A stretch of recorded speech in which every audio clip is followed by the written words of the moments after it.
Сәлем достар, Үздік педагог каналына қош келдіңіздер. Әртүрлі педагогикалық байқауларға қатысуыңыз қажет пе? Онда эссе жазып, ұстаздық көзқарасыңызды жеткізуіңіз керек пе? Ерекше идея артық етпей ме? Педагогикалық философия эссесін назарларыңызға ұсынамын. Ол үшін каналыма тіркеліп, лайк басып, коммент жазып, сыйға ие болыңыз. Ал сый ол нақ осы эссе болмақ. Ол үшін мына телефон нөміріне хабарласыңыз.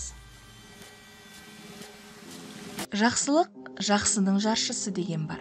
Кейінгі оқыған дүниелерінің көзқарасымен қарасам, жақсы сөзінің мағынасы хороший емес. Жақсы деген сөз қоғамның ұйытқысы боларлық тұлға. Сүттің қаймағы сорпаның беті іспеттес. Елдің игі жақсыларын бәсекеге қабілетті жан-жақты етіп тәрбиелеу бізге, ұстаздарға бұйырыпты. Алайда ұрпақ тәрбиесінде кім қаншалықты шынайы, қаншалықты жақсы? Жаңартылған білім мазмұнына сәйкес, кез келген технология оқушылардың қажеттілігін анықтап, қанағаттандыру мақсатында қолданылмаса, үлгерімдеріне жағымды ықпал етіп, оң нәтиже беретіндігіне күмәнім бар. Себебі қажеттілік ол табиғилық. Мен табиғилыққа ештеңе жетпейді деп есептеймін. Адам қандай сондай болып көрінсе, ұтылмасы анық. Сондықтан әр білім алушымның бойынан табиғилығын жоғалтып алмауын басты назарға қойғанмын. Сын болмаған жерде мін түзелмейтіндіктен, сынды дұрыс қабылдап қорытынды шығару да үлкен өнер.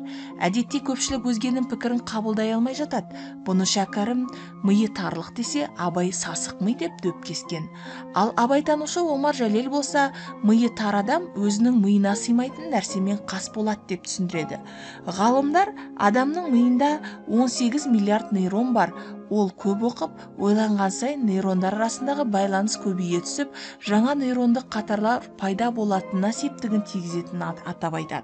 Яғни нейронның көптігінде мидың кеңдігі жатыр. Сондықтан мен оқушыларымның сыни қабылдауларын дамытуда жұмыс жасаудамын. Ол үшін жүйелі түрде әділ кері байланыс беріп, өз пікірлерін білдіре алуларын көздеймін. Әр оқушыға жеке қолдау көрсетемін. Қателік жіберуге қорықпай, тәуекелге бару мәдениетін қолдайтынымды, майқы биі жыбырлаған жұлдыздан жарты кеш болса да ай артық, бәрінен де күн артық десе, Абай 18 мың ғаламның бар тынысы күнде тұр дейді. Күн арқылы әлем тіршілік етеді.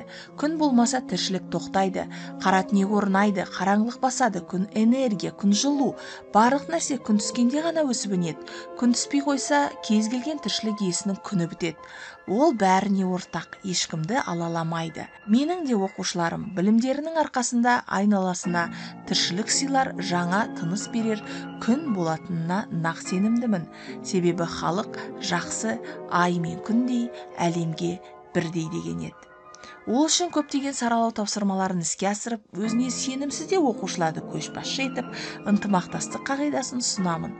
Балалар бірлесе отырып, әр мәселенің әлді әлсіз қауіп мүмкіндік жақтарын қоса қарастыра, бір-біріне көмектеседі, пікірлеседі, дәлелдейді, сөйлеседі, күн сәулесін шашады.